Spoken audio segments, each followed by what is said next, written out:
সুপ্রিয় দর্শক মণ্ডলী, আসসালামু আলাইকুম। Welcome back to my channel. আমার আজকের রেসিপি হচ্ছে আলু দিয়ে চিংড়ি বোনা। তো আলু দিয়ে চিংড়ি বোনা করলে গরম ভাতের সাথে খুবই খেতে ভালো লাগে। তো আজকে বাসায় চিংড়ি ছিল, আমি চিংড়ি রান্না করতেছি, রেসিপিটা আপনার সাথে শেয়ার করতেছি। আশা করি রেসিপিটা আপনাদের কাছে ভালো লাগবে। ভালো লাগলে চ্যানেলটি সাবস্ক্রাইব করে অবশ্যই পাশে থাকবেন।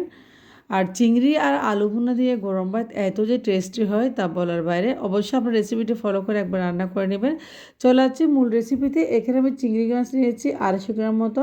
আর চিংড়ি মাছটা আমি খুব একদম পরিষ্কার হয়ে ধুয়ে নিয়েছি। আর নিয়েছি একটা আলু, একটা পাতলা সাইজ করে কেটে নিয়েছি। আর এখানে টমেটো কুচি আর পেঁয়াজ কুচি, কাঁচামরিচ, ধনিয়া পাতা নিয়েছি। যেহেতু সিজনাল এখন টমেটো ধনিয়া পাতা রয়েছে, তো খেতেও খুব মজা হয় এই রান্নাটা আসলে। এখন চলে যাচ্ছে আমি রান্নাতে। তো চুলায় একটা প্যান বসিয়ে দিয়েছি রান্নার তেল।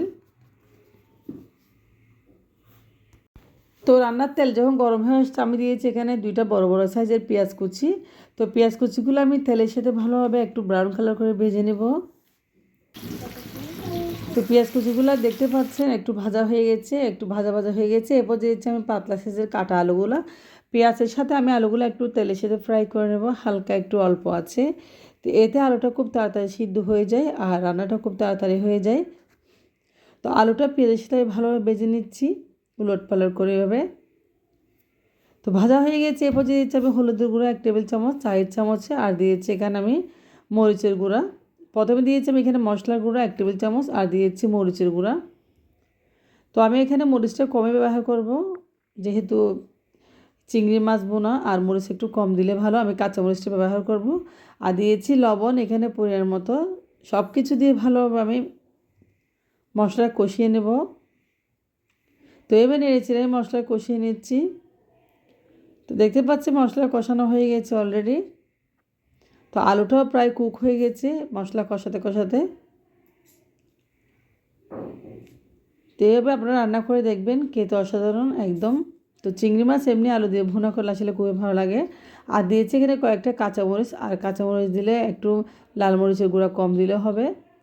তো দেখতে পাচ্ছেন আমি সবগুলো মশলা কষিয়ে নিয়েছি, আলুগুলো প্রায় সিদ্ধ হয়ে গেছে। তো এরপর যে দিয়ে পাবে চিংড়ি মাছগুলো, উপর থেকে চিংড়ি মাছগুলো দিয়ে ভালোভাবে আমি নেড়ে চেড়ে একটু কষিয়ে নেব। তার একটু কষিয়ে নিচ্ছি চিংড়ি মাছটা আমি আলুর সাথে।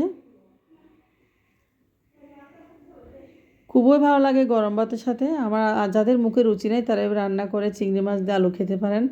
একদম 1 প্লেট পুরো ভাত খেতে পারবেন অনায়াসে। তো চিংড়ি মাছটা প্রায় কুক হয়ে গেছে, আলুটাও সিদ্ধ হয়ে গেছে। তো এরপর যে আমি ঢাকনা দিয়ে ঢেকে দিচ্ছি 10 মিনিট মতো। তো 10 মিনিট পরে আমি আবার চলে আসলাম। দেখতে পাচ্ছেন চিংড়ি মাছ রান্না প্রায় হয়ে গেছে এরপর যে। তো আমার রান্নাটা হয়ে গেছে। এখন আমি ধনিয়া পাতা আর টমেটো কুচি দিয়ে পরিশেষে সব কিছু সিদ্ধ হয়ে গেছে দিয়েছি আমি এখানে ধনিয়া পাতা আর টমেটো। তো ধনিয়া পাতা টমেটো দিয়ে আরও 5 মিনিট আমি দমে রাখবো, যেন ঝোলটা শুকে যায়। যেহেতু আমি ভুনা টাইপের রান্না করব আজকে, আলু দিয়ে চিংড়ি মাছ ভুনা করব, তো ঝোলটা একটু শুকিয়ে নেব। তো আমি আরও ঢাকনা দিয়ে 5 মিনিট দমে রাখবো। তো 5 মিনিট পরে ফিরে চলে আসলাম। দেখতে পাচ্ছেন খুব সুন্দর একদম ভুনা ভুনা হয়ে গেছে। এই ভুনা রেসিপিটা আসলে দিয়ে ভাত এত খাওয়া যায় তা বলার বাইরে। অসম্ভব মজার হয় এই আলু আর চিংড়ি মাছ ভুনাটা।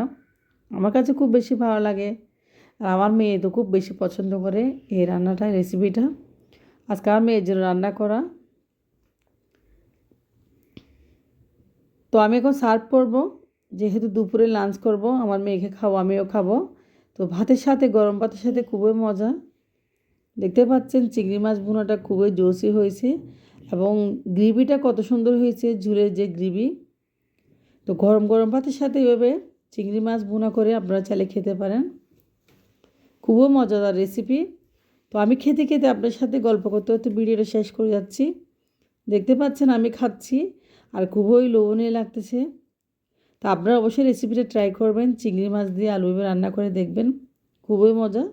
আর মরিচ মাখানো থাকবে সাথে। আল্লাহ হাফেজ, আসসালামু আলাইকুম।